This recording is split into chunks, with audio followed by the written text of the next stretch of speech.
Are you looking to pursue a successful healthcare career at one of the largest and most advanced medical facilities in the country? If so, look no further. The U.S. Army is here. Visit goarmy.com/AMEDD to learn how you can serve soldiers, their families, military retirees, and at times the general public while providing meaningful service.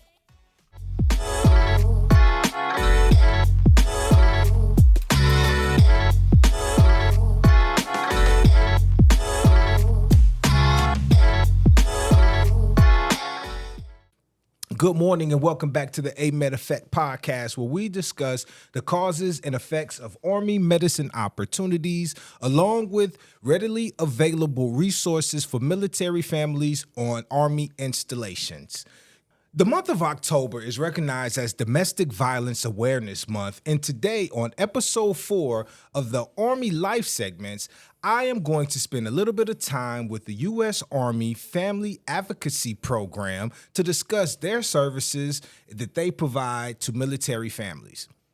The Family Advocacy Program service includes seminars, workshops, counseling, and intervention to help strengthen Army families, enhance resiliency and relationship skills, and improve quality of life. Today, I have the ACS specialist, Mr. Joshua Rodeheaver, here to give us more insight on the program. Good morning, Josh. How are you doing today? Oh, I'm doing great, Willie. You know, it's October, right? Mm-hmm. So, we're real busy over at the Family Advocacy Program with Domestic Violence Awareness Month. So we've got a bunch of events we've had going on all over Post, and then we've got a bunch of social media campaigns going on as well. Oh, okay.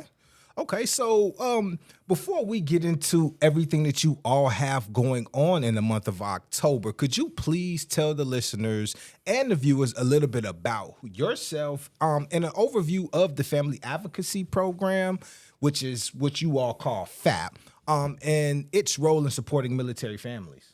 Yeah, certainly. So I actually was medically retired from the Army in 2017.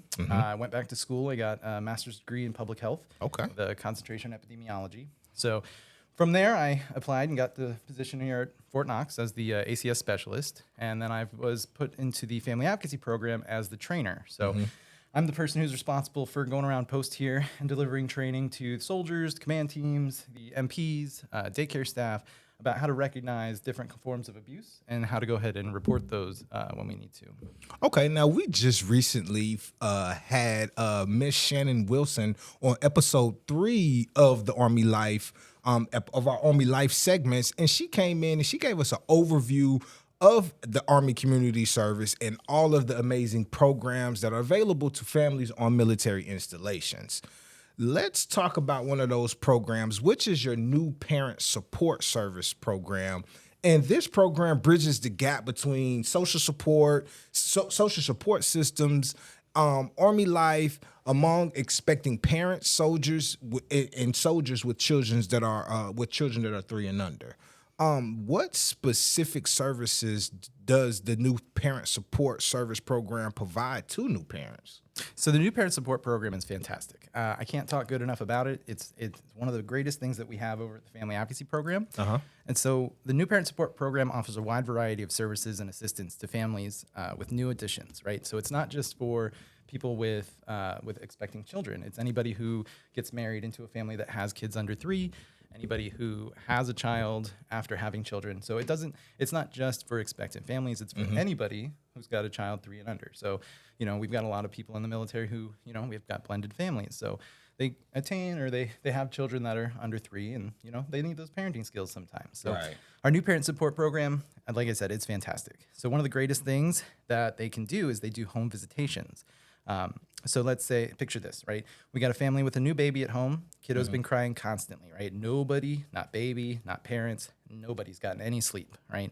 So they can call up our new parent support program and they can head out and do a home visit. They can hold baby, they can give parents a rest. We can provide resources and instructions on feeding, lactation, safe sleep, pediatric head trauma, foundational parenting skills, and protective factors that we share through Army-approved curriculums. Oh, okay. That is very nice. So new parents who are new to having children, they can also reach out to you guys like, hey, I need a little bit of support. You guys can come out and provide that support to those new parents. Exactly. That's an amazing job. Let's go ahead and give a round of applause to our FAP program for being able to supply new parents with that service.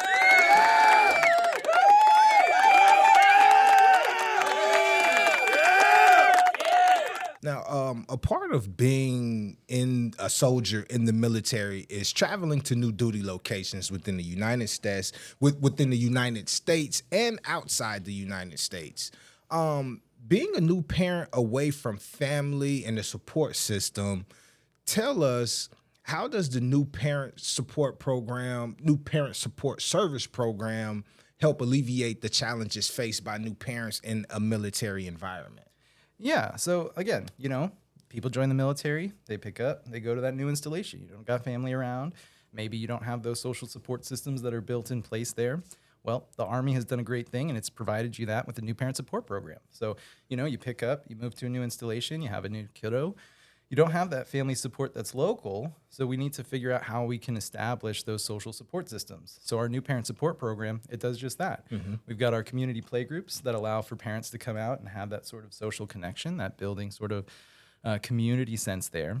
And then it also allows, like I said, those home visitations are going to be big. And we also do a lot of community outreach events as well. So for new parent support, over at the Family Advocacy Program, we've got 2 promotional months that we really go hard with, right? Mm-hmm. We've got our Domestic Violence Prevention Month or Awareness Month. That's October. That's this month.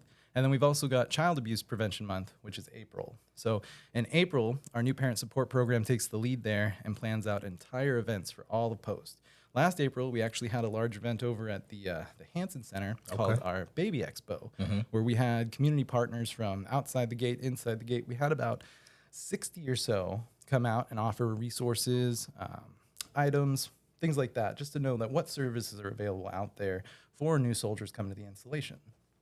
Okay, now you talked about having some of those workshops that some of the parents can come to, kind of like building that community. What does those workshops look like? What are they? What all do they consist of, I guess I should say? Yeah, so we're getting our new baby classes up off the ground. So we've got things like infant CPR. We've got other things that are about feeding, about safe sleep. That again, safe sleep, I can't hammer home hard enough. That's a big one here, alone on your back in the crib. That's what it is. Same room, but baby needs to be alone on their back in the crib. I'm just going to take that moment to plug that. But yeah, so we do a lot of those things. We've got classes that happen at ACS. We've got our own training room over there. And again, we have partners all over post so that we can go and pair with other organizations to offer different sort of classes in those locations. So let's say if we were going to the library and we wanted to do a class on how to pick good books for kids, right? Well, we can do that at the library, and we can go around and pick some ones that are age appropriate out. So that's something that we can do as far as partnering with the community to build that into our community, because that's the goal, is to build this coordinated community response to address this domestic abuse. Definitely great services being able to go over to the library. I know the library on Fort Knox at one point in time was like the #1 library across military installations. So definitely a good opportunity to get out there, get some good material for the kids that are growing up. Now, as I was doing some research, I saw that you all host a Parents' Day or a Parents' Night Out. Now, do you all coordinate with your Child Youth Services program to provide those services? And just talk about that night out or that day out. Yeah, certainly. So our Parents' Night Out or Parents' Day Out, it's a service that we offer through Family Advocacy Program. There's other avenues through Child Youth Services that do that as well. So it's not just the Family Advocacy Program, but it is one of our initiatives that we push forward because, again, family cohesion, making sure everybody's got that time. We want those relationships to build healthy. So by giving parents time to go out and do these things, outside of work hours, on the weekend, those things are going to give parents and soldiers and their families some time to go out and have that time to themselves. So, that respite care, that those offers, they're every so often they come through. It's not all the time, but we do have certain times of the year where they're more available. And those are services that are offered at every FAP across the Army. So okay. Now, is that how long would a Parents' Night Out or a Parents' Day Out last for those who are listening to this episode? So for the day out, it's a full day of daycare. So it's, from whatever the beginning is, whatever, like 7:30 to however closing is. So Okay. 1600 typically. For the night out, they do a little bit, maybe 3-4 hour windows for that. But again, it can change depending on staffing needs and other things like that. So you'll just have to check back in. And again, your kiddo has to be enrolled with the Child Youth Services to be able to qualify for those programs. And so once they're qualified, they're enrolled, there's a lot of information that gets pushed out when they're available. Okay. Now, FAP offers a range of seminars, workshops, and resources for military families, including both prevention and intervention strategies. Talk about the wide variety of programs that you all offer that focus on education, family team building, and relationship strengthening. Yeah. So over at ACS, I know you spoke with Shannon Wilson on one of the other episodes. I'm pretty sure she talked about our A programs with the Army Family Team Building, Army Family Action Plan. So those are going to be involved with our Family Advocacy Program. Because the great thing about being over there with ACS is that we're plugged into all those resources. So we've got our financial readiness program that if we're having any sort of hardship loans or any sort of needs like that, we can reach out to them. We've got our A programs so that if we have someone who is engaged with the Family Advocacy Program and they would like those additional services, we can just go right over there and figure that out. So yeah, for that, it's as far as the training and seminars go, there is that annual requirement for all soldiers to receive training on domestic abuse, just recognize, reporting, how to know what's going on, and to build those competencies up so that we can have a force that's, understanding what domestic abuse looks like so that they can report and make interventions when they need to. So these trainings are going to look like, those are going to be, standard Army trainings, big groups, long time, lots of talking, Right. Big stuff. But for the other ones, the smaller classes that we have, they are smaller. Like our infant CPR class, we have different sort of tools at the Family Advocacy Program that allow us to educate for like infant CPR and things like that. We also have, this was a fun thing we found was we had a pregnancy simulation belly over there. So we can do empathy classes. It's called the empathy belly. So we can have soldiers and their spouses come out, they put that on, try it out, they have a little bit of connection. Okay. So it's less of, it's educational, but it also is sort of that building up of our support systems. Okay, now let's talk about you. And I may be saying this wrong. I don't know if it's DAVAs or do you all call it DAVA? How do you pronounce that? Yeah, so our domestic abuse victim advocates, we call them our DAVAs. DAVAs, okay. Yeah. So, or just the victim advocates. Just the victim advocate. Okay, so talk about how your DAVAs are. Talk about what DAVAs are and how their services are beneficial for soldiers and families dealing with domestic abuse. I know we talked about this month being Domestic Violence Awareness Month. So if you could just talk about how they are beneficial for those soldiers and families. Yeah, so our DAVAs, like our new parent support program, fantastic resource, all right? Our DAVAs are equipped to do the interventions. They do the safety planning. They are there to receive reports of abuse. Our victim advocates are really well-versed. They're credentialed. They go through a rigorous credentialing process. The Army has them go through training, and they're very well-equipped. So our DAVAs are able to do that sort of liaison work with victims. So if we have someone who comes forward to make a report or to seek help, they can receive those restricted reports as well. And again, and we'll talk that in a minute about different kinds of reporting options. But our victim advocates, they're plugged in with everything. They have 24/7 access to DAVA services. That's our phone numbers, that's our phone lines. We have a couple different numbers because we have people that are during the duty day there, but we also have a 24/7 number for victim advocacy services. And we also they do some education regarding reporting options. They do crisis intervention, safety planning. They are able to assist in obtaining military or civilian protective orders. They can assist in finding shelter. They can do safety moves, expedited transfers. There's a fantastic program called transitional compensation that they move forward the paperwork for. And then they do other support as needed. They can accompany adult clients to court, and they can do other things like that. So would you put some of those services in that round the clock service that you all provide on and off garrisons? Oh, yeah. So whenever we have victims that are in civilian court, they have to have escorts or they need someone there to make sure that everyone is safe and that everybody gets to where they need to go. So our victim advocate is actually that person who accompanies civilians to civilian court for protective orders and other sort of hearings for these family advocacy issues. Okay. Now, you talked about that there were two ways to report domestic abuse. So there, talk about your restricted and unrestricted and explain the difference between the two options. Yeah. So we've got two reporting options. We've got our restricted reporting option and we've got our unrestricted reporting option. Now, at any point, our restricted option can turn unrestricted, but cannot go the opposite direction. So for that to be the case, for the restricted option to be available, there can be no third-party involvement. Nobody can know outside of it. And then you'll have to make that report to 3 different roles on post. So there's only 3 people on post who can receive those restricted reports. And those are going to be medical providers. Either that's a medical doctor or a behavioral health provider.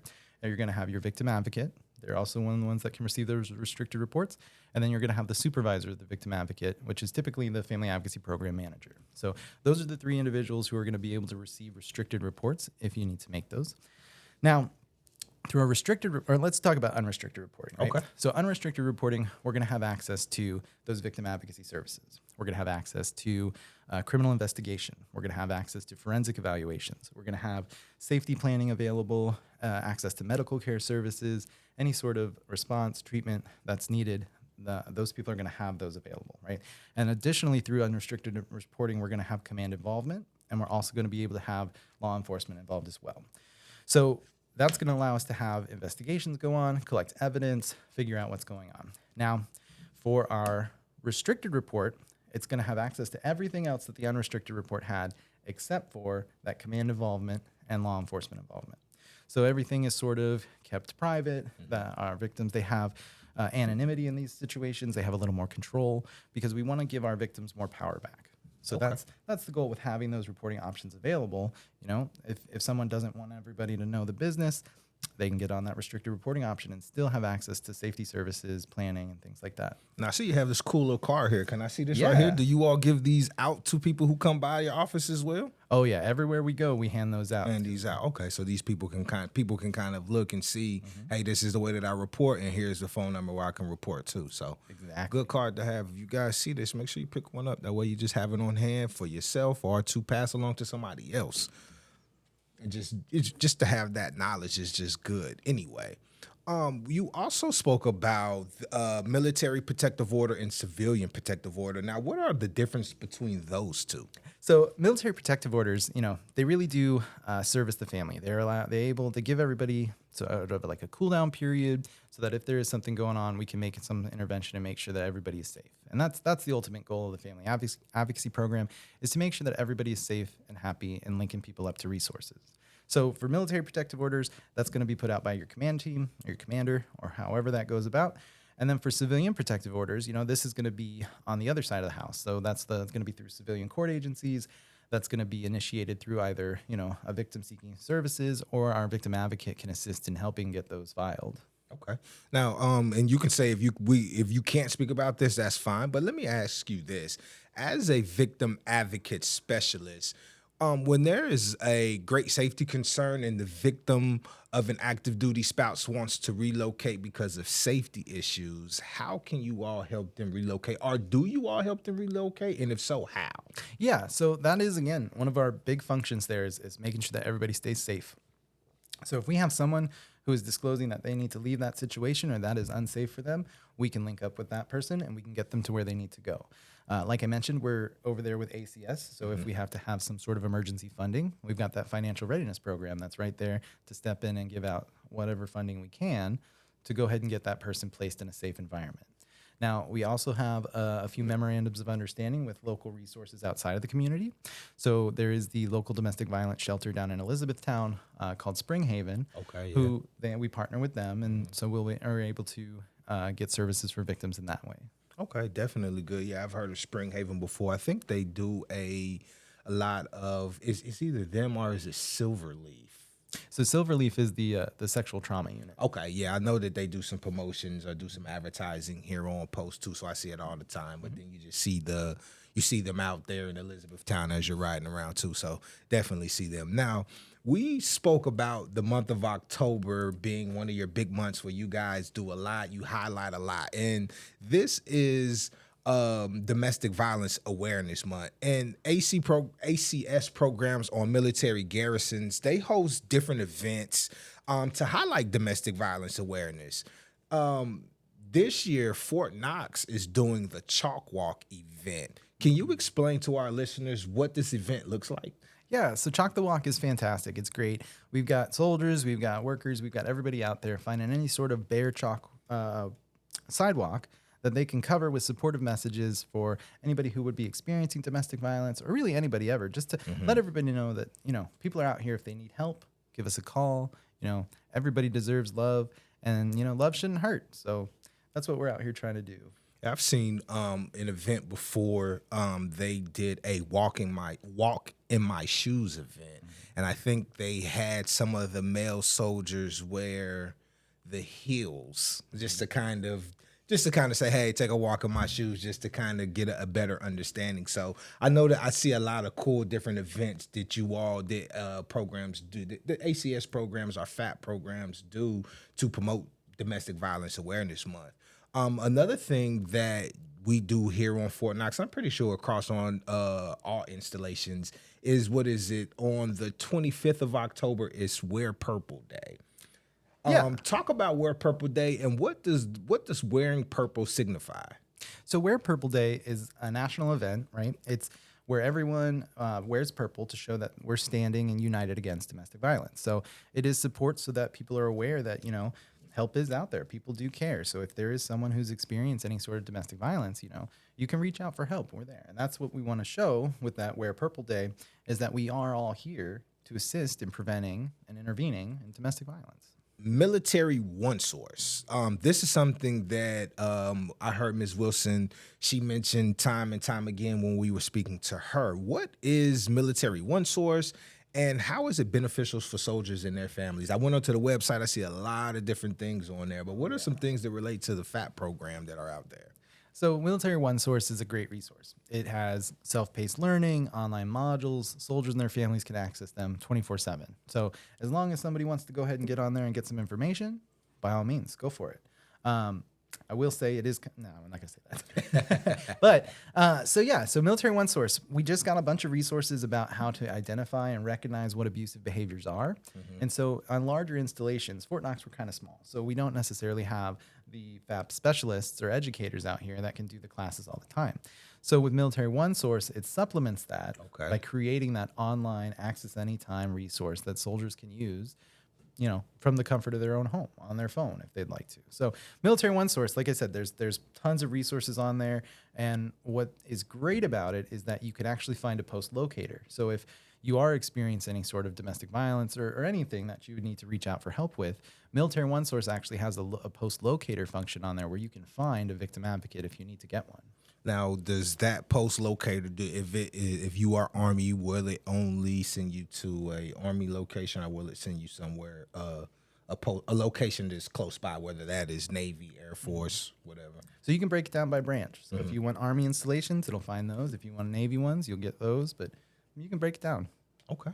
Now, before we get you out of here, is there anything else that we did not cover that you, as a family advocacy specialist, is there anything else that you would like to leave our listeners with before you get out of here?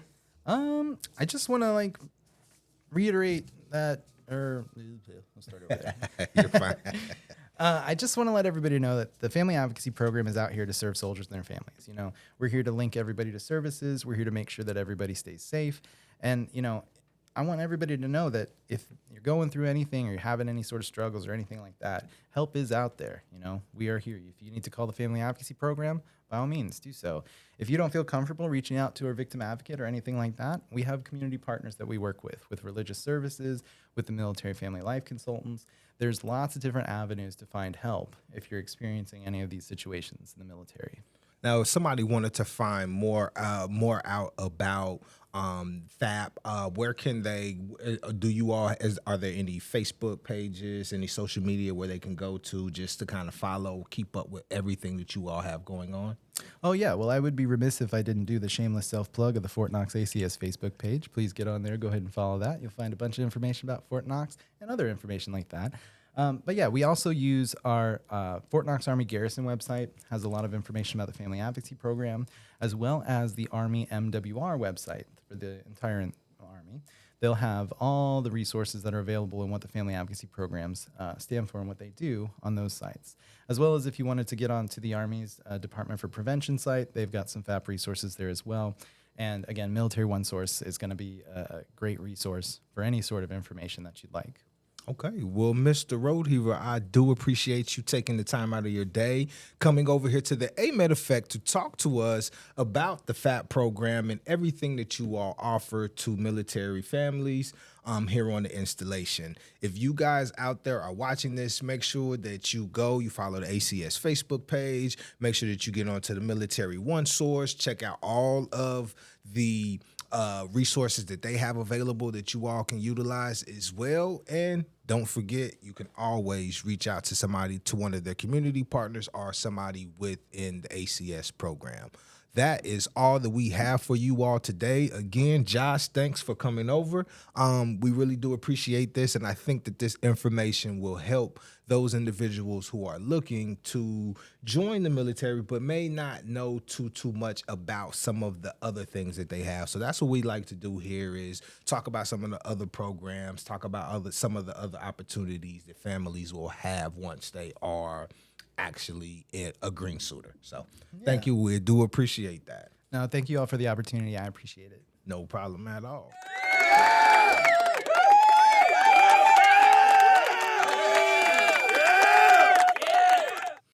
The causes and effects of Army medical opportunities are endless. When you join the U.S. Army Medical Department, not only will you get more out of your medical career, but you will also provide meaningful service to soldiers, their families, military retirees, and last but not least, your country. To learn more about AMEDD, visit goarmy.com/AMEDD. That's goarmy.com/AMEDD. And if you're looking for information on tuition assistance, visit goarmy.com/HPSP. That's goarmy.com/HPSP.